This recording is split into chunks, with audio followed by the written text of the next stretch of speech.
Nah, yang hilang dari peradaban modern adalah Allah itu tidak begitu hadir di hati kita. Saya sering cerita di mana-mana, teks hadis itu sebenarnya berbunyi gini, ini hadis sahih. Mangka na yu'minu billahi wal yaumil akhir fal yukrim jarohu. Ada yang fal yukrim jarohu doifahu, ada yang fal yakul khairan aul yasmut. Siapa yang iman dengan Allah dan Rasul maka harus memuliakan tetangganya, memuliakan tamunya. Dulu itu ada seorang ulama dipanggil anak muda, dibully cara sekarang. Wahai kiai, datang ke rumah saya. Datang kiai itu. Setelah sampai ke rumah orang itu, silakan kiai kembali ke rumahnya. Saya tidak butuh kiai. Kiai itu dengan riang kembali. Setelah di rumah dipanggil lagi. Pak Yai, silakan datang ke rumah saya. Datang lagi. Ya senyum-senyum kiainya santai. Wah, nggak jadi butuh Pak Yai. Silakan kembali lagi. Sampai 3 kali. Oh itu kalau rektor digitukan marah itu. Dosen marah. Kiainya santai, santai senyum-senyum rileks. Ketika ditanya, kenapa Pak Yai tidak tersinggung? Jawabannya unik. Anak muda, saya ini senang sekali nuruti perintah Allah, disuruh menghormati tetangga. Sehingga ketika Anda manggil ya saya datang. Ketika Anda nyuruh pulang ya saya pulang. Saya senang sekali nyenangkan tonggo. Dan itu perintah Allah, jadi tidak ada hubungannya dengan kamu. Wah, pemudanya nangis minta dimaafin. Kalau kita kan enggak, kita ini dosen, kiai, mungkin kita doktor, mungkin kita profesor. Tapi kita ini sering didikte oleh orang bodoh. Kalau orang bodoh itu jengkel, lo kita ya jengkel. Lo kamu jengkel, dijengkelkan orang bodoh itu namanya terdikte. Itu bodoh apa pinter? Wah itu tidak pinter sama sekali. Kalau betul-betul kamu pinter, hanya bisa didikte oleh Allah Subhanahu wa Ta'ala. Jadi antara hukum Allah apa? Wa ahsin man asa'a ilaika, berbuatlah baik sama orang yang berbuat buruk sama Anda. Itu dikteannya Allah. Kalau dikteannya orang-orang bodoh kayak dimangkel ben mangkel, terus kamu mangkel. Itu bodoh apa pinter? Nah, problem kita kekinian adalah wong pinter wong bodoh itu podo-podo bisa didikte oleh sekelilingnya. Terus karuan wataknya perempuan seperti itu, wataknya anak-anak seperti itu, kita didikte. Anak-anak jengkelin kita mangkel, berarti kita didikte oleh orang bodoh. Makanya agama itu unik, kadang ngendikan wa ahsin man asa'a ilaika, kadang wasil man qata'aka, sambunglah orang yang memutus kamu. Karena dengan demikian kita hanya didikte oleh Allah Subhanahu wa Ta'ala, bukan didikte oleh hukum sosial. Cara Jawane nak ngapiki tangga sing apik akeh tunggale. Berbuat baik sama yang berbuat baik pada kita itu, mbok orang fasik ya seperti itu, maling ya seperti itu, sama. Tapi kalau berbuat baik sama orang yang berbuat jelek sama kamu itu baru luar biasa. Dan memang teksnya hadis wa ahsin man asa'a ilaika, berbuat baiklah sama orang berbuat buruk sama kamu. Jadi nggak boleh orang didikte. Makanya ngaji di sini diantaranya saya akan cerita dalam sebuah hadis sahih, dalam hadis hasan yang diriwayatkan Imam Tirmizi, ada kalimat dari Rasulullah SAW. Dawe Nabi, la takunu imma'atan taquluna in ahsanan nasu ahsanna wa in dzalamu dzalamna walakin watti'u anfusakum in ahsanan nasu an tuhsinu wa in asa'u alla tazlimu. Kamu jangan jadi orang yang mudah diombang-ambingkan oleh orang sekeliling kamu, yaitu kamu mengatakan jika orang baik ke saya akan baik, jika orang buruk ke saya juga akan membalas buruk. Itu namanya Anda didikte. Tapi berkomitmenlah kamu akan berbuat baik meskipun orang lain berbuat buruk. Nah sekarang logika sosialnya begini, kalau di Indonesia itu ada 1000 kiai, ada 1000 profesor yang ingin membenahi Indonesia, rata-rata orang awam itu semau gue, terus mereka mendikte kita, perilakunya agak simpatik, perilakunya jengkelin, terus 1000 profesor ini ikut jengkel, itu kira-kira jadi solusi apa goblok bareng ya? Sama 1000 kiai ini ikut jengkel, ini jadi solusi apa goblok bareng? Goblok bareng. Nah problem sekarang kita ini biasa didikte orang bodoh.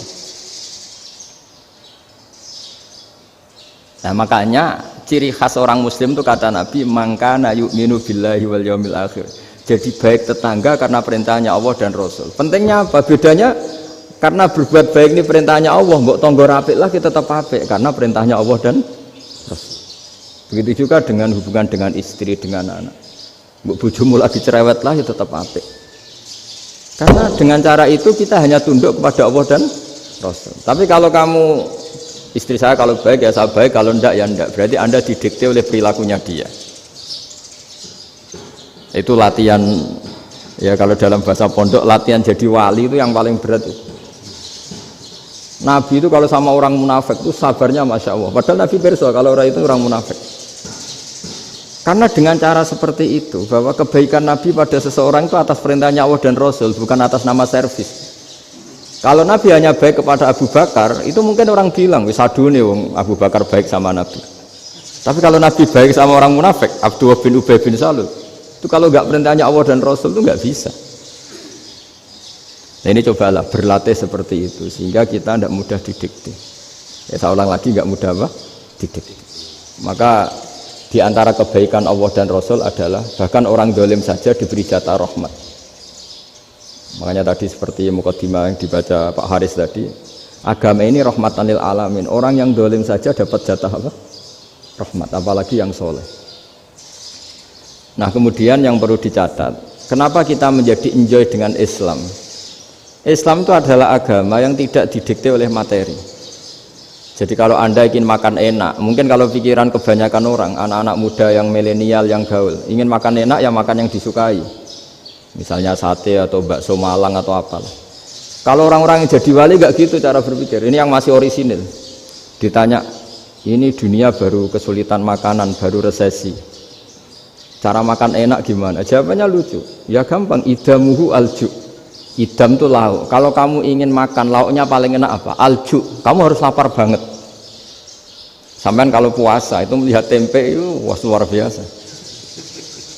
Tapi kalau kamu nggak puasa, air putih itu nggak menantang. Tapi kalau puasa, tempe air putih itu menarik dan Anda tetap lahap. Apa? Karena lauk terbaik adalah alju, yaitu lapar. Nah tapi kita ini enggak. Kita ini kayak orang bodoh. Kayak orang bodoh tadi, profesornya makan nyaman ya kalau sesuai selera. Nah itu kan sama dengan anak-anak ABG. Anak ABG itu makan lahap ya kalau yang disukai. Lalu bedanya apa ABG sama profesor? Kalau cara berpikir masih sama kan itu. Kiainya juga gitu. Kiai makan enak kalau yang disukai, kalau enggak ada. Lalu bedanya apa kiai sama orang awam? Orang awam juga gitu, makan lahap ya kalau yang disukai. Nah ternyata perilaku kita ini yang pintar sama yang bodoh sama mas. Kalau kamu ingin berkasta lebih baik, itu cara makan enak itu apa? Idamuhu al-ju'. Lauk terbaik adalah karena kita sangat lapar. Makanya masyhur dalam cerita-cerita tarikh sirah nabawiyah. Nabi diberi hadiah, beberapa hadiah. Di antaranya ada yang diterima, ada yang enggak. Termasuk yang dikembalikan itu dokter. Ada seorang raja memberi hadiah Nabi dokter Tobit. Itu sama Nabi dikembalikan karena dokter ini sudah lama kumpul Nabi itu gak pernah sakit. Akhirnya dokter ini putus asa, ini gak perlu diobatin. Ketika ditanya kenapa ya Rasulullah engkau gak pernah sakit, karena kita ini kaum, kita ini komunitas masyarakat yang tidak akan makan kecuali lapar, dan kalau sudah makan berhenti sebelum kenyang. Jadi sederhana sekali pengobatan zaman Nabi. Sebagian besar penyakit itu pasti disebabkan kita ceroboh dalam hal makan. Sudah ngerti kalau durian masalah, kalau makan durian enggak kehitung gitu. Apalagi kalau gratisan itu tambah banyak gitu. Pola tidur juga gitu kata Nabi, dan kita tidak tidur kalau tidak sangat ngantuk. Nah, itu namanya orang-orang soleh yang sudah ada didikte materi. Kalau yang didikte materi kan bisa tidur nyenyak kalau kasurnya enak, AC gini-gini. Sebenarnya enggak, tidur enak itu ya kalau sangat ngantuk. Mbok di gudang, mbok di bis, kalau sangat ngantuk ya semuanya ya enak. Sama, mbok lapar, mbok hanya tempe, tapi kalau sangat lapar itu ya enak. Nah ini ilmu yang mulai hilang, ilmu-ilmu yang mulai hilang. Nah, cara ibadah juga gitu. Kita ini kan, saya ini punya bapak kiai, mbah kiai, punya guru yang sangat alim ya seorang kiai Kiai Memun. Itu dulu kita pengkaji ilmu itu tidak pernah tahu bedanya NU dan Muhammadiyah. Karena dulu Mbah Darwis itu Kiai Dahlan itu dulu ngajinya bersama Mbah Hasyim ketika di Indonesia yang ngaji Mbah Soleh Darat. Mbah Soleh Darat itu dulu ngajinya sama buyut saya ke-6 namanya Mbah Soleh Asnawi di Kudus. Mbah Soleh Darat itu dulu alim-alimnya orang Jawa ya Mbah Soleh Darat, Soleh bin Umar. Tempatnya di Semarang, tapi beliau itu sebenarnya orang Jepara yang dekat Kudus. Setelah di Mekah, Mbah Hashim ini mondoknya ya, mulazimnya ke Syekh Mahfud Termas. Tapi sesekali ke Syekh Khotib Minangkabau. Nah yang Mbah Ahmad Dahlan lebih sering ke Syekh Khotib Minangkabau, sesekali ke Mbah Mahfud. Singkat cerita, karena Syekh Khotib Minangkabau sudah modern ya, terlibat organisasi dunia. Pas itu beliau pengagum Muhammad Abduh, pengagum Rasid Ridho, sehingga bawaannya Mbah Dahlan itu lebih pergerakan karena beliau lebih mengidolakan Syekh Khotib. Nah Syekh Khotib sendiri sebenarnya orang Minangkabau, jadi beliau namanya Muhammad saja sebenarnya. Jadi menantunya orang Arab. Oh itu dicibir mertuanya ini karena punya mantu orang Jawa, orang ndak Arab. Singkat cerita terus si mertuanya bilang gini, kamu jangan pernah bilang kalau orang Arab itu mansa kanal Arab, orang yang bertempat di Arab. Walakin mantakallama bi arabiyyin fasihin, tapi orang bisa ngomong Arab secara fasih. Singkat cerita, kalau kamu tidak percaya, nanti suatu saat menantu saya kalau Jumatan, tidak usah kamu kasih tahu, langsung suruh jadi khotib. Nggak usah kamu kasih tahu, sarannya nggak usah kamu kasih tahu. Kalau sekarang kan enggak. Kalau dosen mau jadi khotib kan mengumpulkan materi dulu. Lucunya di antara materinya itu dari TV. Makanya jadi ribet kan khutbah sekarang. Kalau musim corona ya akan ngomong corona, musim apa yang ngomong apa. Jadi lagi-lagi didikte oleh media. Sebenarnya kalau ngomong kan sesuai kebutuhan umat, ini obatnya apa. Tapi enggak sesuai trending topik, itu kan kayak anak-anak gaul. Ini dokter kok gitu kan aneh. Singkat cerita si khotib ini nggak dikasih tahu, saya Muhammad tadi nggak dikasih tahu, langsung disuruh khutbah. Fatakallama bikalamin fasihin, dia ngomong fasih sekali, bahkan ngalah-ngalahi fasihnya orang Arab asli. Semenjak itu beliau dapat gelar al khotib, orang yang cakap berpidato berkhutbah. Makanya terus dia khotib al Minangkabau. Jadi orang Indonesia itu luar biasa. Dulu yang namanya orang Indonesia di Arab Saudi itu dihormati sekali karena yang kesana itu pasti ulama, sudah alim di Indonesia kesana, termasuk Mbah Ahmad Dahlan, Mbah Hashim dulu karena sama-sama muridnya Mbah Soleh Darat. Lama-lama yang kesana itu TKI TKW itu ya mulai agak dibully. Dulu Syekh Nawawi di antara ijtihad yang dihormati itu beliau mengkritik nyuwun sewu orang yang kan orang biasanya normalnya kan muji orang mati syahid, hebat orang mati syahid itu hebat gini. Oke kita sepakat orang mati syahid itu hebat. Tapi kata Imam Nawawi dengan syarat niatnya itu li'ila'i kalimatillah dan itu bawaan takdir. Saya ulang lagi, itu bawaan takdir, harus mati di medan perang. Tapi tidak boleh seseorang ini niat perang tapi niatnya supaya syahid. Karena kalau begitu berarti dia berniat supaya menjadi maktulal kafir, orang yang dibunuh orang kafir. Kedua, dengan dia mati berarti pasukan Islam berkurang. Berarti dia ingin pasukan berkurang, hanya ambisinya dia ingin langsung ke surga. Misalnya pasukan orang Islam itu 10, orang kafir 10. Kalau kamu ingin syahid berarti mati 1 kan, tinggal 9 kan. Nah kalau yang seperti itu 10 kan mati semua. Gara-gara ingin syahid akhirnya perangi rapati tenanan, benang mati, benang mlebu swarga. Kata Syekh Nawawi, ya enggak. Kalau kamu perang sama orang kafir ya niat menang. Dengan niat menang ini kamu ingin li'ila'i kalimatillah. Tapi kalau kamu ingin syahid berarti kamu menuruti keinginan nafsu kamu yang cepat masuk surga. Itu orang Arab kagumnya bukan main. Karena di mana-mana orang itu dinilai dari niatnya. Paham ini ya? Tapi perang loh ya, dalam kondisi perang, bukan teroris. Perang itu artinya orang kafir yang ingin bunuh kita, itu perang namanya apa? Perang. Dulu orang cerita syahid itu hanya pokoknya syahid itu hebat, pokoknya syahid itu hebat. Syahid di medan perang itu hebat, pokoknya syahid di medan perang hebat. Tapi ketika Syekh Nawawi memberi penjelasan ilmiah, jika kamu perang ingin cepat mati, ingin cepat syahid, artinya ini untuk pemenuhan diri kamu, karena kamu bayangkan langsung masuk surga. Kamu lupa bahwa dengan kamu dibunuh kekuatan Islam berkurang. Akhirnya beliau memberi penjelasan. Syahid itu bagus, itu sebagai takdir. Hanya takdir itu kita perang yang ingin menang, tapi takdirnya mati. Jangan dibalik oleh perang rapati tenanan benang mati nang mlebu. Itu yang pertama, termasuk ulama yang pertama memberi penjelasan itu Syekh Nawawi. Akhirnya melahirkan kekaguman yang luar biasa dengan tafsir Munirnya itu. Terus beliau itu orang yang rileks kalau menjelaskan ilmu.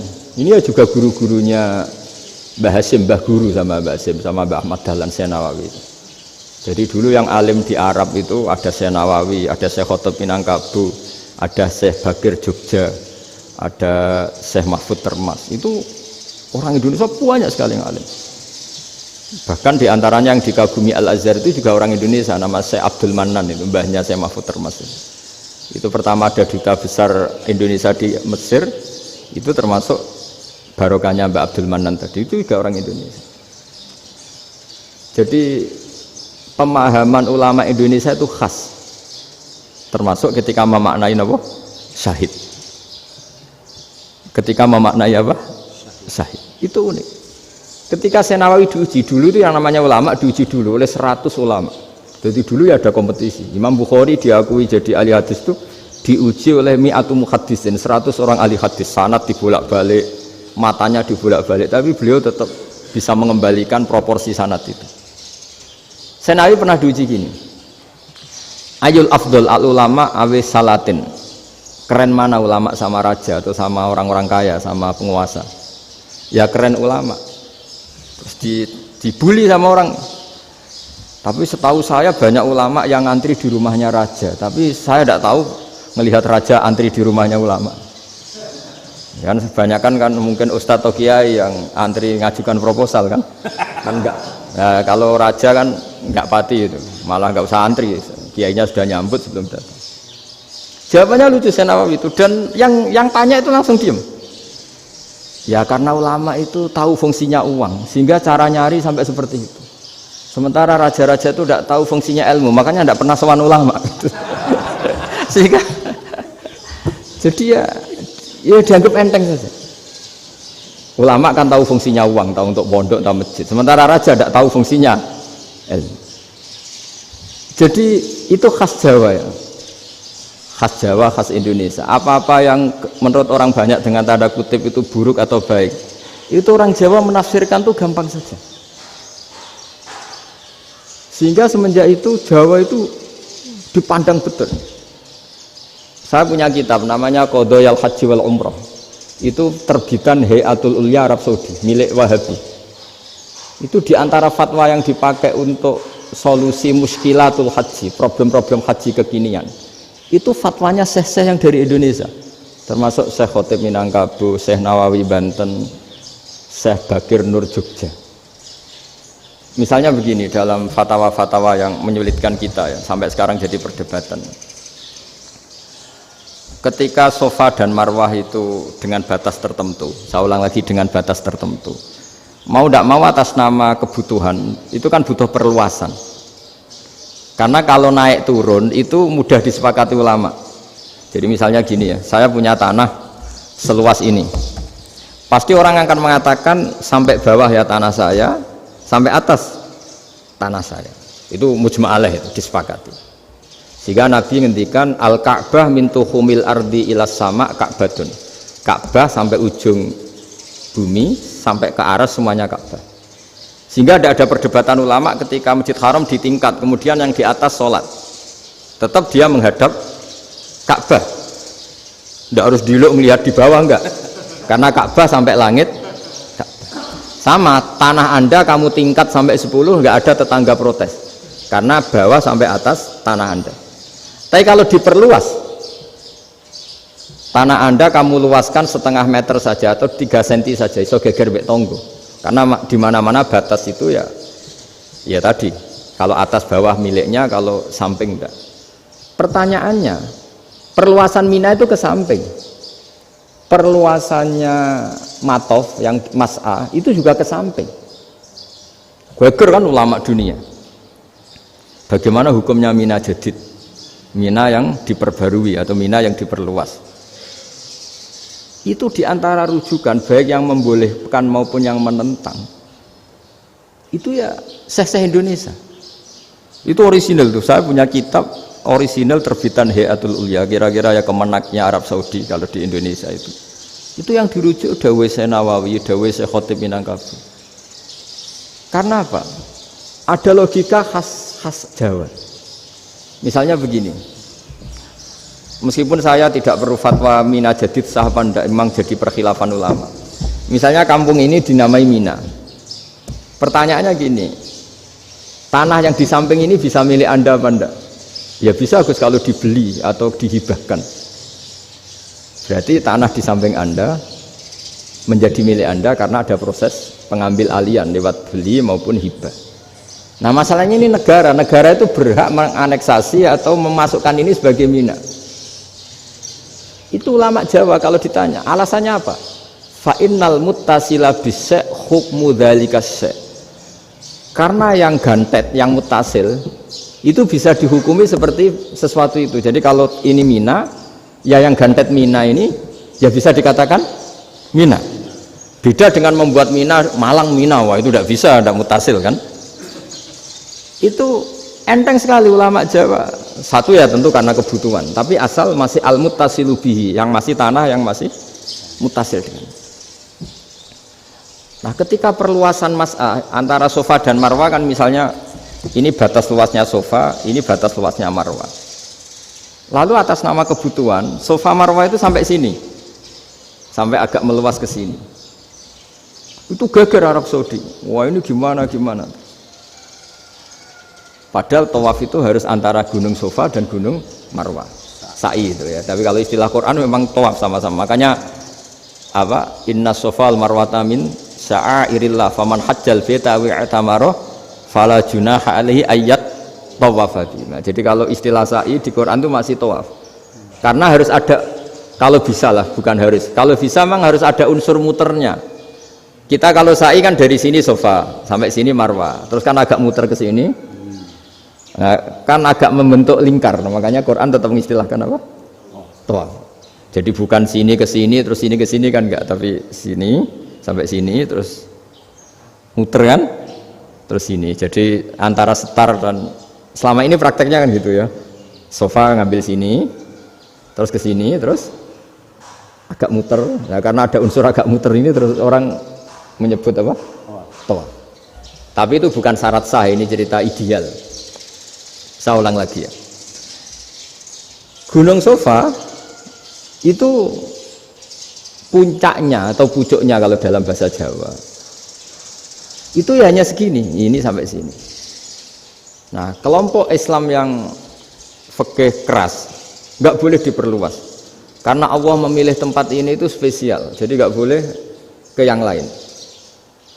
Tapi ketika kebutuhan mendesak, mau tidak mau harus diperluas. Itu jawabnya Kiai Jawa lucu. Gunung sing ketok iku sing dhuwure tok. Sikilane luwih hombo. Jadi karena kita kan gunung kan bentuknya gini. Nah, sofa yang kecil itu yang atasnya, tapi sikilannya sini kakinya lebih luas. Jadi boleh perluasan asal tidak melebihi kakinya. Ya dihitung ya lebih luas. Jadi Kiai Jawa itu kayak wong delok gunung Penanggungan, kayak gunung Arjuna. Di mana-mana puncak gunung itu lebih kecil timbang kakinya. Artinya diperluas ini bukan berarti tidak di sofa dan tidak di, itu khas Kiai Jawa. Jadi jangan kira orang Jawa itu tidak hebat sekali. Termasuk perkembangan hotel di Arab Saudi. Itu dulu sebelum ada hotel, buyut saya kelima atau keenam dulu haji, namanya Badur Rahman. Itu kalau mau ingin apa ya, menghindari terik matahari itu masuk gua. Itu masuk gua itu hanya separuh badan, kakinya di luar. Jadi jangan bayangkan kalau gua di Indonesia kayak gua Akbar di Tuban orang bisa masuk jalan-jalan, enggak. Gua di Arab itu kayak cepitan batu, tidak sampai masuk. Sehingga kepalanya dimasukkan, kakinya masih kena matahari, saking panasnya Arab Saudi. Sehingga dalam bayangan hijrah ketika Nabi bersembunyi di gua apa? Sur. Itu kata Abu Bakar, kalau orang kafir melihat kakinya pasti melihat kita karena nggak bisa masuk penuh. Jadi orang itu mau dempes tok. Sehingga ya kira-kira luasnya gua paling segini. Makanya guyonannya kiai-kiai itu untung nggak kayak gua Indonesia. Kalau kayak gua Indonesia laba-labanya capek karena luas sekali. Jadi jangan bayangkan gua Arab tuh kayak gua Indonesia. Makanya bayangannya andai kan orang itu melihat ke bawah pasti melihat kita karena orangnya nggak bisa masuk penuh, nggak bisa masuk 100%. Ya kayak cepitan batu lah mirip. Itu kan mirip Gunung Uhud. Gunung Uhud kata Rasulullah nanti kalau kamu perang itu di atas, menang atau kalah di atas. Musuh biar di bawah. Dengan di atas kamu bisa mana? Jangan bayangkan kayak Gunung Merapi, kayak Gunung Penanggungan. Lah kalau Gunung Penanggungan mana ke bawah yang leyang kan? Jadi gunung di Arab itu kayak bukit. Ya sampean pernah kan ke Uhud itu ya sama ini aja tinggi ini kan? Lah ini yang mulai ada mis. Makanya nerjemah itu susah di Indonesia. Karena jabal itu udah harus tinggi. Kalau tinggi nggak bisa mana dari atas ke bawah kan nggak ngefek kan? Sampai kalau ke Uhud gunungnya kan pendek sekali sehingga yang mana dari atas ke bawah ya kalau kena musuh ya celaka karena memang dekat. Ya kalau gunung Indonesia mana dari atas ke bawah yang leyang nggak ngefek. Nah itu susahnya nerjemah bahasa Arab ke kita. Jadi apa ya? Transkrip itu nggak gampang karena ada pengertian yang beda. Kita kalau bilang gunung itu tinggi sekali, sampai banyak mahasiswa tersesat ya saking tingginya. Kalau orang naik Uhud nggak akan tersesat, wong ketok dari bawah itu. Nah ini pentingnya ngaji ya.